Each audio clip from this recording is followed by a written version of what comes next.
It's May 15th, 2017, and it's time to review 5 of the most outrageous, infuriating, or just plain baffling things that have happened lately. It's your Facepalm 5. Let's count them down.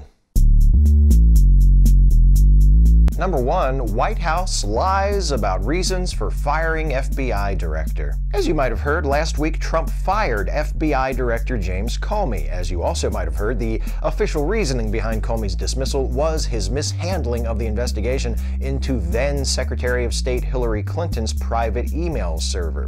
And even if you didn't hear that this official reasoning is demonstrable bullshit, which it is, you probably assumed that it was, because Trump. According to a Washington Post article based on private interviews with over 30 sources within the administration, Trump fired Comey because he was angry the FBI was continuing to pursue the investigation into his presidential campaign's Russian ties instead of focusing on probes into White House leaks and Trump's baseless charges that President Obama ordered wiretaps of Trump Tower. Trump also claimed that Comey was fired for doing a bad job and hurting morale within the FBI. This was contradicted by new acting FBI Director Andrew McCabe, who told the Senate Intelligence Committee on Thursday that Comey was and is held in high regard at the FBI.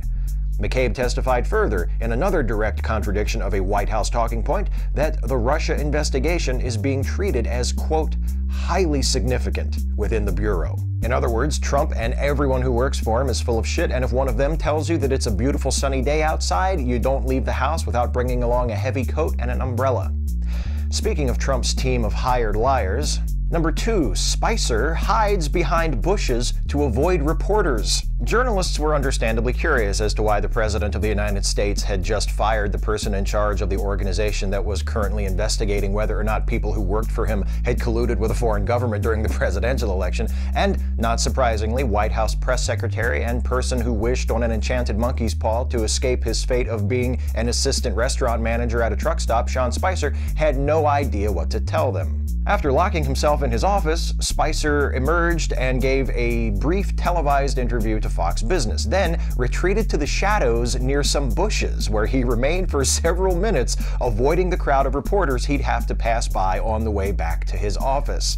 Spicer finally agreed to answer questions from reporters off camera. During the impromptu 10-minute press conference, Spicer blamed the Department of Justice and specifically Deputy Attorney General Rod Rosenstein, insisting that Trump only fired Comey because Rosenstein and Attorney General Jeff Sessions recommended his dismissal. Another lie, of course. The Washington Post reports that Trump ordered Sessions and Rosenstein to draft letters recommending Comey's dismissal, and later Trump himself told NBC News that he was going to fire Comey regardless of any recommendation. Why does Sean Spicer's job even exist? And that's not even a knock on Spicer personally. What's the point of having a press secretary if everything he says is going to be a demonstrable lie that is just going to be contradicted by the president himself the next day? Speaking of journalism, Number 3, reporter arrested after questioning Trump's health secretary. Dan Hyman, a reporter for the Public News Service, was arrested last week in Charleston, West Virginia after attempting to question Secretary of Health and Human Services Tom Price, who was on his way to a meeting at the state capitol. Though Hyman was officially charged with willful disruption of a governmental process, a misdemeanor, he claims his actions before his arrest were no different than countless other times he's attempted to question reluctant public officials during his 30-year career as a journalist. The West Virginia ACLU accused the state of attempting to chill an independent free press and called the charges outrageous.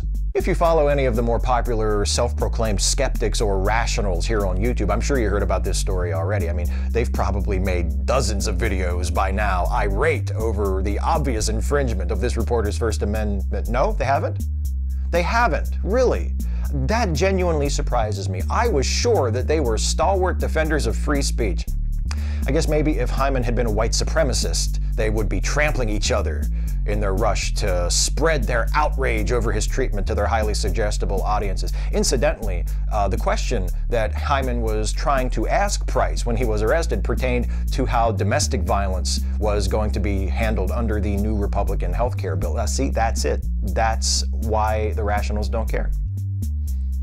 Speaking of people who don't care, Number 4, Republican member of Congress claims no one dies due to lack of access to health care. Here's another heartwarming story related to the Republican health care bill. Week before last, Republican Representative Raul Labrador of Idaho responded to a woman at a town hall event who said that the Republican health care bill just passed in the House would require people on Medicaid to, quote, accept dying.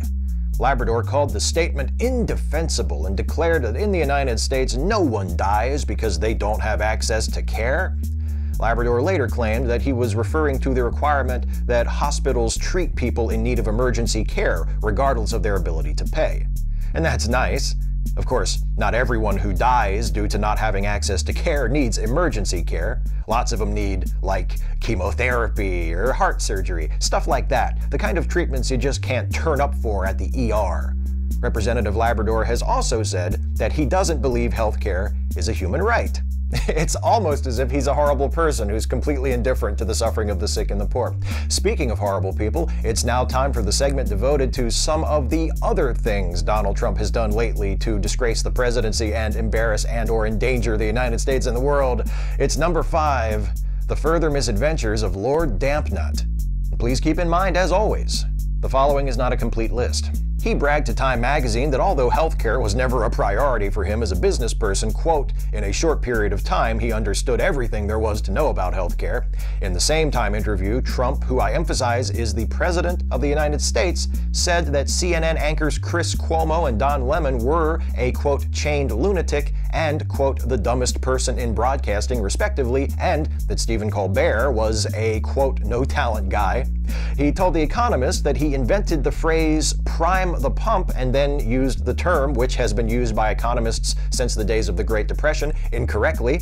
He signed an executive order creating a commission to investigate his baseless and already roundly debunked claim that millions of people voted illegally in the presidential election, and in his dismissal letter to James Comey, he made sure to note, for anyone else who might be reading, that Comey had told him 3 times that he, Trump, was not under investigation. Well, that settles that. Oh, and on Friday morning, Trump tweeted that Comey had better hope there aren't any tapes of their conversations if he should start leaking to the press. The President of the United States threatening a former government official who he just fired to keep his mouth shut or else.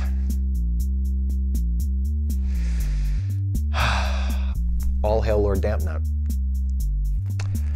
That's 5. Speak out, act out, resist, look after each other. Hey folks, hope you got something out of this one. If you did, please like, share, and subscribe. And also, please consider helping me to make more videos like this one by supporting this channel through Patreon. You can go to patreon.com/SteveShives to become a patron for as little as $1 a month. But if you're able and willing to pledge at a higher level of support, for instance, $5 a month or more, you can take advantage of some really cool perks, including a shout out at the end of an episode of the Facepalm 5, just like these awesome people who have joined my Patreon campaign at the $5 per month level or higher. Marissa Alexa McCool, thank you, Marissa, and it was awesome to be on your podcast, by the way. Jason J. Brene, thank you, Jason. Marielle Holm, thank you, Marielle. And Karen Klotz, thank you, Karen. Thanks so much to all of my patrons at whatever level you are pledging your support. You make it possible for me to do what I do. And thanks to all of you who are watching and sharing and liking the videos, for all of your support in whatever form that it takes. I appreciate you more than I can say, and I thank you for watching, and I will see you next time.